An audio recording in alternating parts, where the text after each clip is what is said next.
Vocês ligam pros técnicos? Sim. Tudo uma parada. Pra saber como que é o comportamento, Sim. como é que...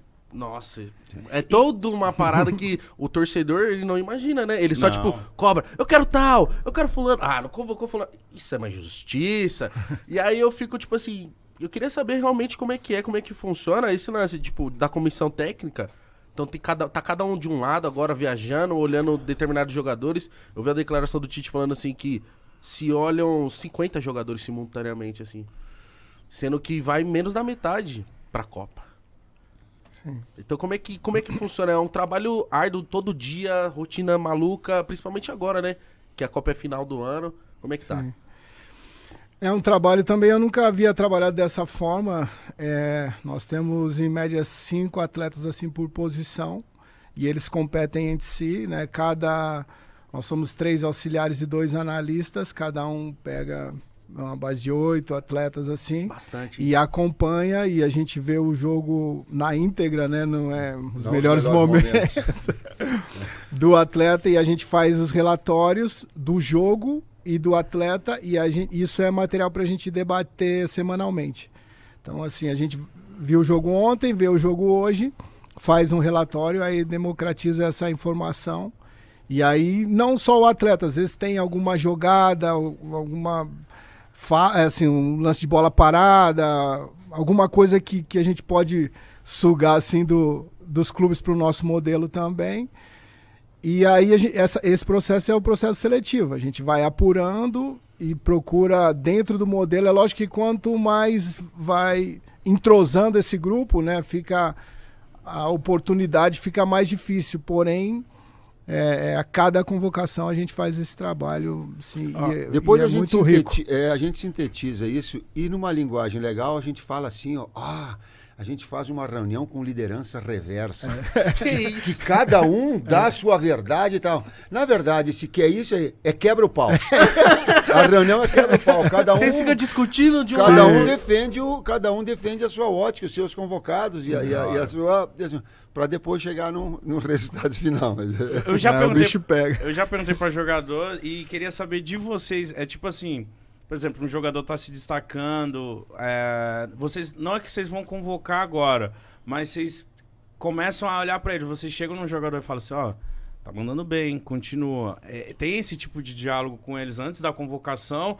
Ou vocês pegam um jogador de surpresa às vezes? Como que funciona? Vocês dão um alerta pra ele? Vai, que já a gente pega, hein? Não, eticamente não dá para fazer isso. Não dá? Não dá para dar o alerta. Eles têm que saber que nós colocamos aí os que nós estamos acompanhando com a mídia de todos.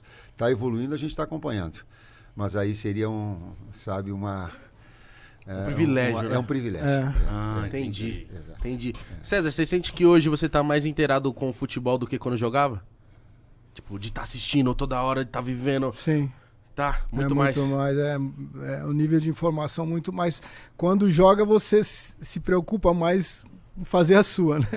É lógico que, a maioria das equipes que joguei fui capitão, então a gente tinha também uma responsabilidade perante o elenco. Como gestor, também, né? Assim, esse conflito entre instituição e os atletas, assim, é difícil. Porém, dessa maneira com que bom, eu sou o mais novo, assim, dali do grupo, com que a gente trabalha, é gratificante. Jamais pensei em fazer algo, assim, com tanta profundidade, com tanto detalhe, assim, minucioso. Relatório, negócio. Não é engessadão, assim, como tá falando. Sim. Mas é difícil passar algo, assim, um jogador que tá se destacando dentro da posição. Independente de onde esteja, não passa batido, é né? difícil passar. Tite, e a importância de ter um cara como o César, como ele disse, né? Capitão por onde passou, campeão, seleção, Palmeiras, sabe? Tipo, porque às vezes eu fico pensando, às vezes você tem um profissional qualificado, é essencial e ótimo. Mas você tem alguém que conhece o que o jogador tá sentindo, viveu aquilo ali, foi capitão, tem o poder da fala, é importante também? Tipo, faz a diferença? Digão, é fundamental. Ele traz, eu digo que cada um de nós representa um conjunto todo. Ele traz um conjunto de capitão por onde ele passou. Ele traz o conjunto do César Sampaio, capitão da seleção brasileira. Então, a voz de fala dele, na hora que o atleta olha e que entende que ali já passou por circunstâncias parecidas, ela te traz um peso muito grande, ela te traz um impacto. Quem tá falando, é o César que já passou por uma Copa do Mundo. É um Juninho que já foi campeão mundial. Então, fala com o lugar de fala deles é consistente. Tafarel também, né? Tafarel. Só o Tafarel. Então, ela traz um peso grande. É, sim. porque imagina, né? Associado ao atleta ao estudo. Sim. Então, ela potencializa isso, ela aumenta, ela fica legal. Porque eu fico imaginando, né, tipo, você olha o plantel da seleção brasileira, só jogador ótimo, nível altíssimo.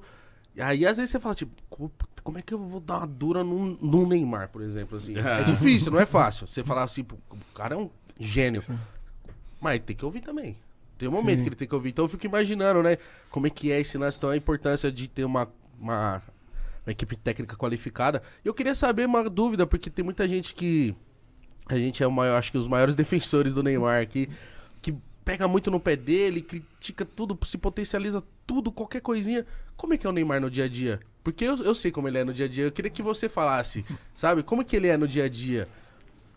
Eu tenho na relação com o Neymar uma relação muito transparente, muito clean, muito de boa, sabe, ao longo desse tempo todo. E eu me faço valer uma observação que o César Sampaio fez quando o Integrado foi numa situação que ele veio diferente, veio com uma expectativa e colocou assim, pô, cara, é muito fácil, é muito tranquilo trabalhar com o Neymar. Porque cria uma expectativa, exato. Porque a premissa é do Neymar ou qualquer outra pessoa. Quando o respeito ele acontece, é do lado humano, não é da... Ela tem a reciprocidade. Ela tem a conduta. Ela pode ter a crítica, ela pode ter o elogio. Colocado de uma forma educada, ela tem essa reciprocidade. E é assim com ele e assim com os outros também. Eu vi você falando que muita gente também pega no pé dele falando, não, porque ele quer resolver tudo sozinho, ele não toca a bola. E aí eu vi uma declaração sua, acho que foi o Rafinha que foi pra cima e errou. E ele tipo, puta, não vou tentar de novo. Ele, não, é pra tentar de novo. Vai pra cima, segura a bronca. Sim. Ele também é um líder dentro técnico, da seleção? Absolutamente sim.